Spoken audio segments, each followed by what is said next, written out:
समस्त जन कल्याणे निरतं करुणामयं नमामि चिन्मयं देवं सद्गुरुं ब्रह्मविद्वरम् वसुदेवसुतं देवं कंसचाणूरमर्दनं देवकी परमानन्दं कृष्णं वन्दे जगद्गुरुं कृष्णं वन्दे जगद्गुरुम्.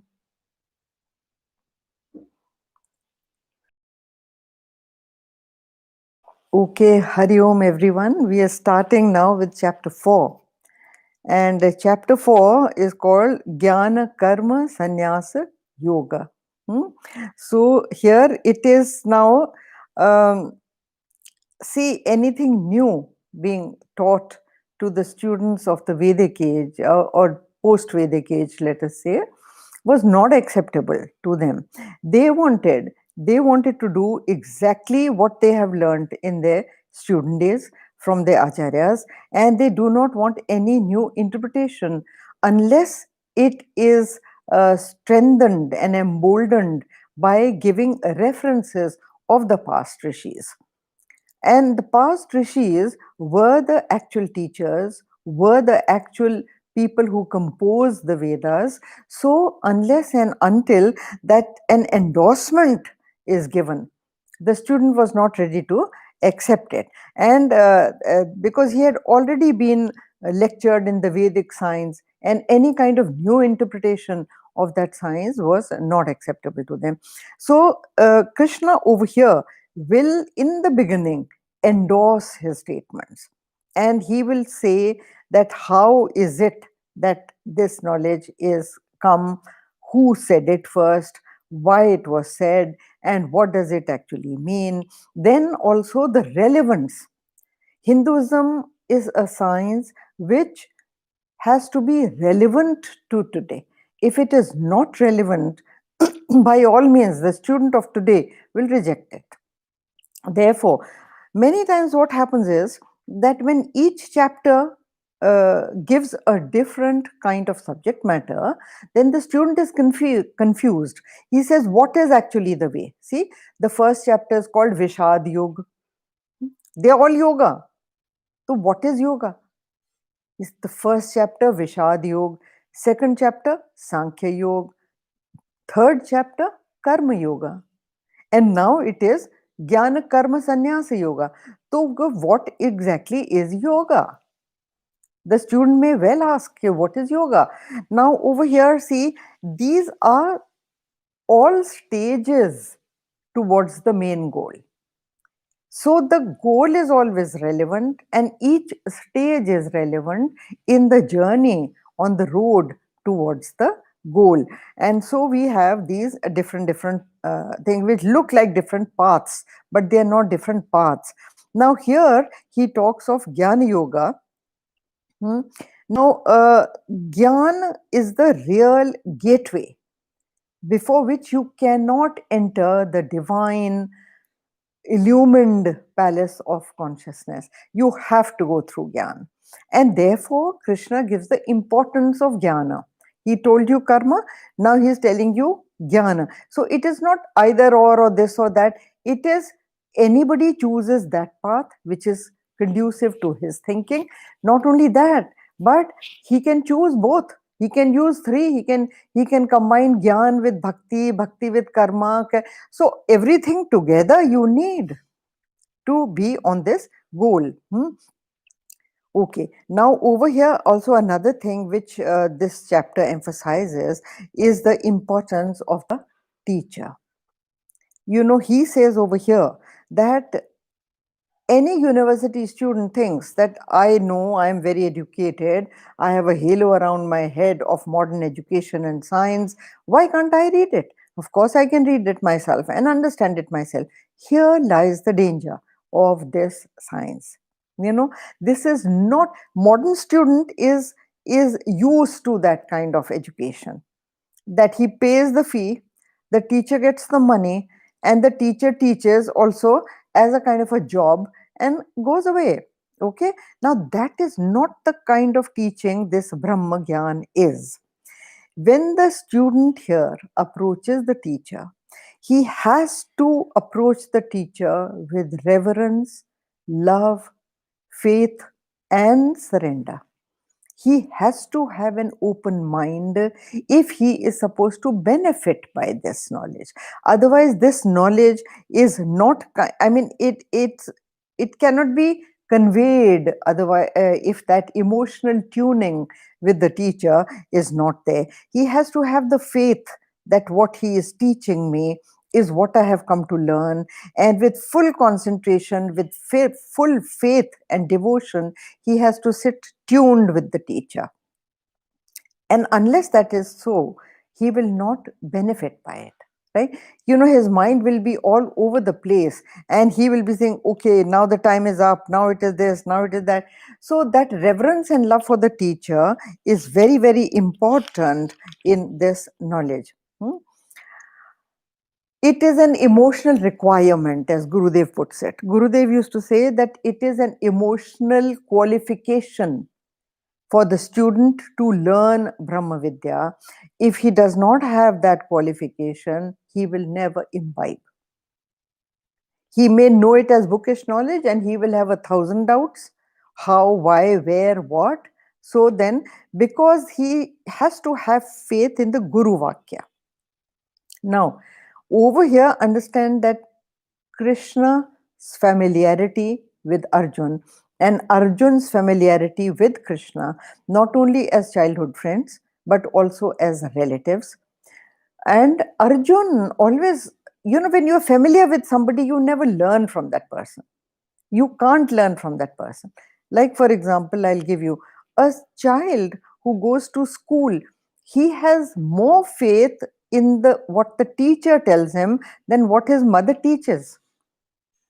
You know, the child will always say, no, but my teacher has told me it's like this. And no matter how much the mother says, no, it is not like this, it is like this. The mother herself may be a university teacher, and she may tell the child that I teach the same subject, it is not like this, it is like this. But no, no, my teacher has told me this. So you see, there is familiarity with the mother. He sees the mother sleeping, eating, you know, and all that, and he feels that, oh, she's a very ordinary sort of a person. Whereas the teacher, he only sees in the classroom giving that talk, you know. So he has that awe and admiration for his teacher. He will not think that his teacher has told him anything wrong. But familiarity always, you know, gives you, it pulls down. If it is not contempt, it is a pulling down in estimation.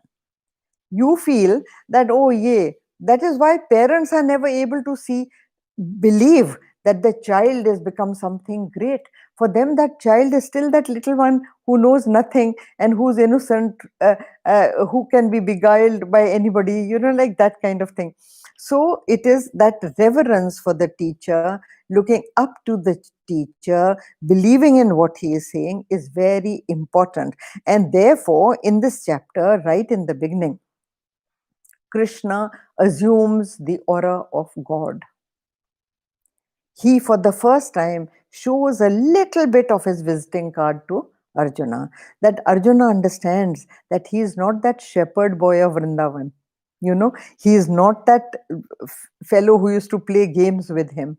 He is somebody else. Also, for the modern student who calls or who has been taught by the Western media that Krishna was a myth, Krishna was a myth, he is not a historical figure, he was not even dated, this, that, and the other. So, for him, Krishna is saying it very clearly over here that I am different from the blue boy of Vrindavan or the shepherd or the prince of Dwarka whom you think that I am not that. So he very clearly over here, he tells you also that the student's absorption has to be with a spirit of selfless surrender to the teacher, which I am saying again and again. That is the only way to lift the personality, and, you know, on the wings of the mind and intellect. Otherwise, if you do not have that faith in the teacher, you will fall much below the absorption level. Okay. Now see here, I am starting the 4th chapter. We will read. अथ चतुर्थोऽध्यायः श्रीभगवानुवाच इमं विवस्वते योगं प्रोक्तवानहमव्ययं विवस्वानमनवे प्राह मनोरिक्ष्वाकवे ब्रवीत्. Look what he says. He says, the blessed Lord said, I'm reading translation, I taught this imperishable yoga to Vivaswan. Vivaswan taught it to Manu. Manu taught it to Ikshvaku. Now here you see a ladder of names given, a list, a cataloging. And he says that I taught this imperishable yoga to Vivaswan. Vivaswan is the sun. You will all say this is sounding very funny. How can Krishna, a shepherd boy, teach to the sun? And how does the sun? Now you see over here, the sun is symbolic to the source of all creation of the world. And we know that at least our world has come from the sun. This is scientific. Okay. Now, and at the very beginning, he says that this knowledge was given out to the one who created, to the creator. So this is pure consciousness teaching the creator the knowledge. He also lists a Guru Shishya Parampara, where the Guru is giving it out to one, then that one is giving out to his disciple, that disciple is giving it out further to his disciple, as now I am trying to teach you through what my teacher taught me. And he learned from his teachers. So this is a Guru Shishya Parampara which has to be continued. Now what are the names that he is taking over here? Look what he says. See, he calls the Vedas are called imperishable. Imperishable means eternal. You do not know the source of which, and which are still there, and which will be there. Now the Vedas, the modern student understands Veda as a book, because he understands that those days there was this, palmyra leaf on which writing used to take place. No, it did not. When the Vedas are timeless, because the Vedas were always communicated as an oral tradition. Palmyra leaf came much, much later. So the Vedas, who is it composed by? Nobody knows. Nobody knows who the author of the Vedas is, because it is not any one person. I told you in my previous talks that if one person gives out a philosophy, his philosophy is always conditioned by the time in which he lived. His mind will only work according to what the situations in the country or wherever he is living are at that time. What is the condition of the society in which he was born and brought up, right? Vedas have been composed by a whole lot of rishis. Time and again, rishi after rishi has gone on adding to the Vedas. What he understood, how he understood. And look at the tradition, how right in the beginning, how it was given out. Krishna himself is saying over here that he gave it out to the sun. Sun being a symbol of the first unit of creation, the first moment of creation. That is what is being taken as Vishwavan. After that, Manu. Manu. The word Manu, the word Manav, Manushya, has come from the word Manu. So Manu is considered to be the first human being. Now the first human being. So creation gave it to the first human being. The first human being gave it to Ikshvaku. Ikshvaku is the ancestor of Sri Ramchandra ji, and he was a Suryavanshi, born in the Suryavansh. Why Suryavansh? Again, Surya is the ancestor from whom the lineage comes. That is why Ikshvaku, and then from Ikshvaku, that is the solar dynasty coming down, and then solar dynasty ruled over Ayodhya for a long period, and that the ancestor was Ikshvaku. So it was given to Ikshvaku. Now, much later, Vedas were written down on palmyra leaf. Now the Vedas are even being, they are trying to print them. But the thing is so vast, it is so vast that all the four Vedas are not contained in a book form like that, right? So now the word Veda is derived from the word vid. Vid in Sanskrit means to know. So Vedas are just knowledge. Knowledge of what? Knowledge of the human being himself. You know, who is he? What is his? What is the human being composed of? How does the human body work? How does the mind work? What is right to be done? What is not right to be done? It is about nature. The Vedas are about music. They're about everything possible that you can think of. They're about ritualism. They're about Gyan. They're about the highest knowledge, philosophical knowledge of the Upanishads. So there is a lot that is contained in the Vedas. Okay. Now when he calls it eternal, like he says, imperishable. Imperishable means that it is eternal. Now when he says eternal, it is something like saying electricity is eternal, gravity is eternal, discovered much later. Electricity is discovered much later, but does it mean that it didn't exist before? Or gravity is discovered much later, but does it mean it didn't exist before? It is discovered. Okay? It is discovered. That means it was covered and now it has been uncovered. But it was always there. And the same is with the Vedas. You know them or not, but they existed. They existed timelessly.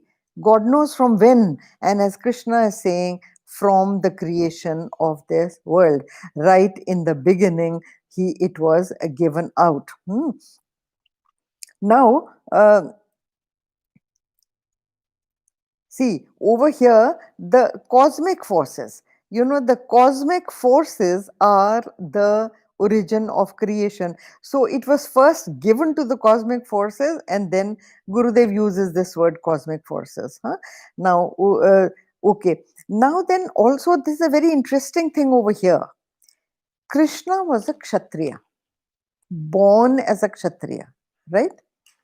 Now, the Brahmins, over time, the degeneration of Hinduism made the Brahmins feel that they were the only sole monopolizers of the Vedas, and nobody else was entitled to study them.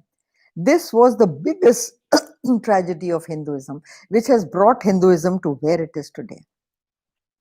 Unless and until knowledge is available to all, it should be available to all. And when they qualify for it, they should get it. They are entitled for it.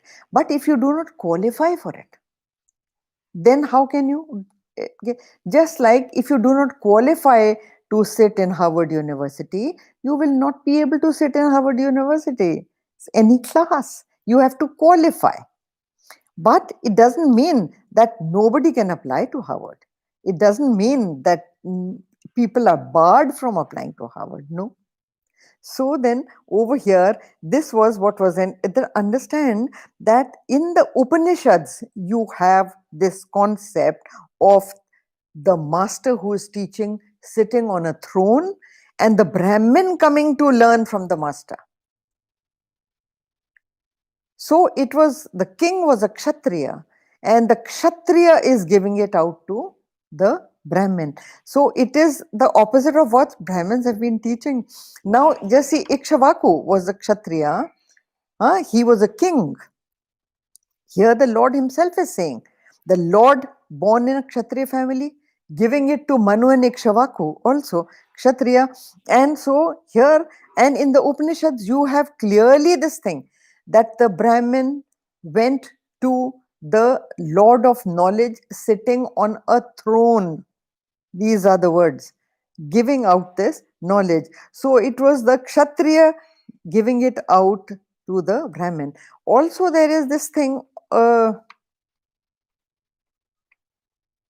okay, that comes later, I think. Okay.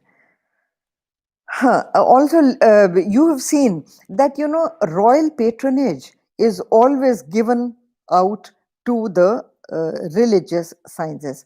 Now, when to these two religious teachers are patronized by the king, and these people, unless there is a patronage, royal patronage, they are not able to take it forward. So then it requires money, it requires manpower, it requires something to spread the teaching. So here it is there, he is saying that I gave it to this one, mainly Kshatriyas. He gave it to the Kshatriyas, and those Kshatriyas have patronized the Brahmins, and the Brahmins have taken it forward.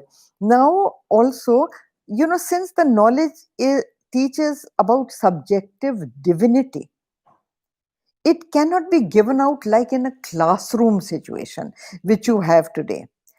The gratefulness of the student, the faith of the student, the love of the student with which he approaches the teacher is extremely important for the transference of this knowledge. It is not really taught as such.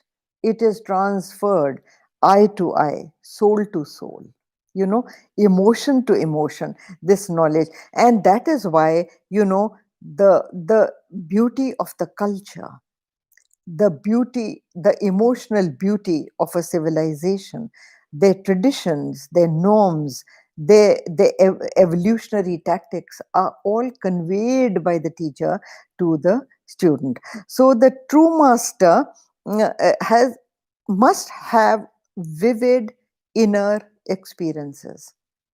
If he does not have those inner experiences, there will be no power in his speech.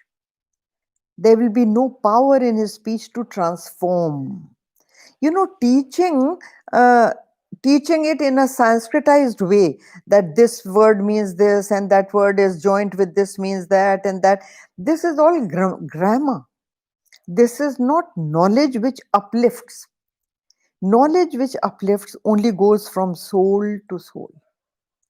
And the tapa of the teacher translates into the power of his words. So the teacher also over here has to be a teacher who is capable of teaching Brahma Vidya, who has that inner experience, who has a certain inner purity, who has certain moral values by which he lives. And the teacher, as absolutely prime thing in a teacher, has to be that he has to be truthful and has to be living in disciplines before he can convey. So now then we come to the second verse. Evam para praptamimam rajarsho, Evam parampara praptam imam rajarshayo viduhu sakale neha mahata yogo nashta parantapa. This knowledge, handed down thus in regular succession, the royal sages knew. See the word Rajarishi? Rajarishi, royal sages knew. This yoga, by long lapses of time, has been lost here, O Parantapa. Parantapa, he is addressing Arjuna as Parantapa. Parantapa means the scorcher of foes, I have told you before also. one who can destroy foes, one who can burn down foes, is called Parantapa. So he is calling Arjun Parantapa, and he calls him Mahabaho. Sometimes he calls him Parantapa whenever he is challenging, his might. So here he says that this knowledge is handed down thus in regular succession, meaning I am not telling you, I am not the first one telling you. I have been telling this one, this one, this one, this one, and now you are the one who is getting this knowledge. Now it says that when this knowledge is not given out, there have been periods in history where this knowledge has almost vanished. Now those are the dark ages of Hinduism. And when this knowledge is given out, you will notice always that particular age has become the golden age in history. Arts, music flourish, and politics and all is very ennobled. It is not mean and dirty politics. So he says that this yoga has been lost and for a long lapse of time, and that is why the age of Mahabharata, when Krishna is giving out this knowledge, had come into a lot of moral degeneration, as you see in the Mahabharata happening. You know many instances of moral degeneration. In fact, when you read the Mahabharata, it sounds like today. It sounds like modern Kali Yuga. It was that bad. So there were saints also. There were very highly evolved souls also. You have Bhishma Pitama, you have Drona, you have so many saints and rishis. And then you have people like Duryodhan. And you have people like Kichak, you have people, so Dushasan. So all that also you have. So a lot of degeneration had already taken place because of the lapses in the teaching of the Vedas. Now the third verse. Sa evayam maya tedya yoga prokta puratanaha bhaktosi me sakha cheti rahasyam hetad uttamam.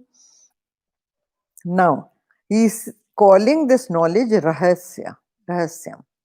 That means it is a mystery knowledge. It is a mystified knowledge.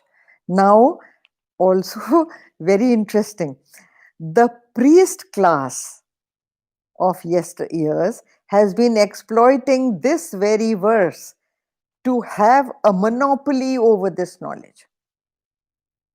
When you exclude somebody from knowing, you are excluding him from life. You are excluding him from evolving. You are excluding him from rising up. So the priest class, for their own personal selfish gains, greedy, like money, taking money, they were the only ones who will come and do a puja. They are the only ones who knew the Vedas. They are the only ones who knew the mantras, because they monopolized it by saying that it is a rahasya, not to be given out to anybody. Imagine. And here Krishna has already avowed that it is a uh, student-teacher guru parampara. It's a parampara. So it has to be given out. It should be given out. And so here he says, see, that same ancient yoga has been today taught by me for you. You are my devotee and my friend. This is a supreme secret. Krishna also says that this is a supreme secret. Now then, why does he call it a secret? Why does he call it a secret? A secret is something which has to be unraveled to you before you know it. That is what is called a secret, right? Now, when you and I are born with this knowledge? No, we are not born with this knowledge. Also understand, no matter how highly educated a person you are, you will never get to know this knowledge unless there is a teacher with inner experience who unravels this knowledge to you. who unravels the meanings of this knowledge. I know a lot of people, very highly educated people, some of them from Harvard and Stanford and Wharton and whatnot, and they have themselves told me that no, we started reading the Gita after you said no, you must read, and we are totally confused. We know nothing. We just can't understand it. How come? Gita is not a book. It is in print, yes, but it is really not a book. It is a song sung by the Lord. It is a song sung by the Lord to enter gracefully the heart of his devotee. That is what it is. So it is a knowledge which is conveyed emotionally. It is a knowledge which is conveyed from faith to faith, by faith. So here he calls it, then look what he says, he calls it ancient yoga. So even Krishna himself is calling it ancient. He's saying it is not just my great grand idea that I am passing on to you. It is a time tested, experienced, great knowledge of great thinkers, time honored, which I am passing on to you. And so it is a great wisdom that I'm passing on to you. So unless this knowledge is told, like say I'm giving you an example, when a child is very little, when he is a baby, have you seen the child? How does he begin? He is never conscious that he is the body. Supposing that child's name is Raju, okay, now have you seen that boy when little, he talks like this: Raju eats, Raju walks, Raju should sleep. He addresses himself as third person, not as first person. It is only as he grows up slowly, and the world teaches him that you are the body, he starts saying I. Huh? And the mothers also teach him like that. They touch his body and say, this is Raju. This is Raju. So Raju starts thinking that this body is Raju. So unless you have this great spiritual guru who tells you and proves to you that you are not the body and you are not the mind and you are not the intellect, you never get to know. And the Vedas and the Gita, which is part of it, part of Upanishads, teaches you step by step, logic by logic, how you are not the body. And the student who is qualified to learn this is a person who is there are two very big qualifications for a student. One is the purity of mind. He has to live certain disciplines. He has to be living a certain life of regularity, discipline, noble acts, and truthfulness. And also the second quality is mumukshutva. He has to have the burning desire to know. Only then will he go to the teacher. Only then will he go to the teacher. The egos are so big that they don't even want to learn. If you want to learn, you have to surrender. Otherwise, you cannot learn from any teacher. That is why the tradition of guru and shishya in India is considered as sacred. Any knowledge, you will be surprised, even something like classical dance, classical music, the teacher tells the student to sit down. Now, that is not humiliating a student. It is symbolic of the fact that knowledge can only flow from the higher to the lower. Knowledge is like water. It finds its own level. If you feel you know more than the teacher, then you will never learn. Because the water will not flow from the lower to the higher. Water has to flow from the higher to the lower. So unless and until that reverence is there for the teacher and that mumukshutva is there in the student, the purity is there in the student, that knowledge will never go down. Now he says that same ancient yoga has been today taught to thee by me.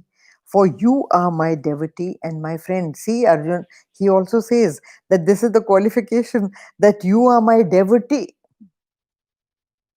That is why the knowledge is given out. Because he qualifies. He qualifies, and that you are my friend. That Arjun has to have that confidence that he is teaching me. He is my friend. He will not teach me something wrong. And so he is teaching me the supreme secret over here. Uh, so the Vedas are not the secret preserve of any community or any caste or any class of people. It is for everybody and anybody. Only you have to qualify to receive it. Now the fourth verse I will do. Arjuna Uvacha. Now see, Arjuna is not an ordinary student. I have told you that he always tries to analyze and find where the teacher is saying something which does not appeal to his intellect. If it does not appeal to his logic and his intellect, immediately he catches the teacher and asks a question. Now here, Arjuna Uvacha aparam bhavato janma param janma vivasvatah kathametadvijaniyam tvamadau proktavanite. This is very interesting. It should come to the mind of any alert student. This question that Arjun asks is this. Look at this, where Arjun says, later on was your birth. And prior was the birth of Vishwavan. So he knows that Krishna was born. And when Krishna is born in the same time as Arjun, the sun was born much earlier. The sun came into existence much earlier. Also, that how am I to understand that you taught this yoga in the beginning? What a pertinent question. Very rightly. He says that Manu was much before you. And the Ikshvaku Raja was also in the Dwapar age. You have come in a different yuga. How come you were in the Treta Yuga also? Ishkavayu belongs to the Treta Yuga. So he says, how come you were then also? How were you at the time of Manu also? If this is not true, how can it be possible? It is just not possible. This is a very, very interesting question that he brings forward. And he says, now also you have to understand that this is a very, very striking anachronism in the Gita. And anybody will ask this, that Krishna belonged to the Dwapar age. How come he taught it to the sun, and then he taught it to Manu, and he taught it to Ikshvaku? So this is a very confusing thing. So here Krishna is going to answer that, and here Krishna shows a little bit of his visiting card to Arjuna. And the visiting card is that I am not this shepherd boy that you think I am. I am the pure consciousness. I am the divine reality. I am the supreme truth that ever was. I am timeless. I am eternal. And therefore, don't limit me to this king of Dwarka who's sitting on your chariot as a charioteer trying to teach you. And therefore, Krishna's visiting card is just a little bit seen over here, where in the fifth verse, I'll just read the fifth verse to you because a little bit of time I have. Shri Bhagavanu Vacha Bahuni me vyatitani janmani tava Arjuna Tanyaham Veda Sarvani Natvam Vetha Parantapa. He says, many births of mine have passed as well as yours, O Arjuna. I know them all, but you know them not, O Parantapa. He again calls him Parantapa, but he is saying that I am ancient. The only difference is you are also ancient, because ultimately the philosophy is that Atma to Atma is the ultimate philosophy. So it is the pure consciousness speaking to the pure consciousness in Arjuna, and he says the only difference is that since you are a jiva, you do not remember. I remember, because I am that Paramatma. I am that supreme truth. So he is giving out his identity. He is little bit unraveling his identity to Arjuna, that Arjuna may not think of him as a familiar teacher. The teacher has to be much higher. And to tell Arjun that, understand, if you want to learn from me, don't look at me as that shepherd boy, your friend. Understand who I am. So he unravels a little bit of his personality to Arjuna. Of course, he shows him his Virat Roop and all his vibhutis and all later on in the Gita. But here we see that at least that much he has introduced, so that Arjun looks up to him as a teacher. So we do this much today. Next time. Om Purnamada Purnamidam Purnat Purnamadachyate Purnasya Purnamadaya Purnameva Vashishyate. Om Shanti Shanti Shanti. Hari Om Shri Gurubhyo Namaha. Hari Om.